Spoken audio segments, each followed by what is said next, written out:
এমনও মানুষ আছে গুরু কিনতে গিয়া জহর নাই, গুরু কিনতে গিয়া আসর নাই, গুরু কিনতে গিয়া মাগরিব নাই, গুরু কিনতে গিয়া এশার নামাজ নাই।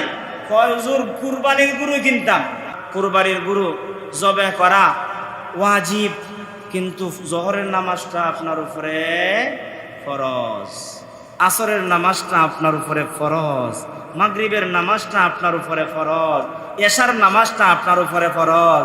গুরুর বাজারের দোহাই দিয়া জহর সারলা, জেনে রাখবা আল্লাহর দরবারে জহরের হিসাব না দেওয়া পর্যন্ত আল্লাহর কাছ থেকে বাঁচতে পারবা। গুরুর বাজারের দোহাই দিয়ে আসরের নামাজটা ছেড়ে দিলা, আল্লাহর দরবারে আসরের নামাজের হিসাব না দেওয়া পর্যন্ত আল্লাহর কাছ থেকে কি করা যাবে না, বাঁচা যাবে না। আমরা যারা বিত্তবান আছি, কুরবানি করব আল্লাহ সন্তুষ্টির জন্য, সময়টা কি ওয়াজিবের জন্য বিলীন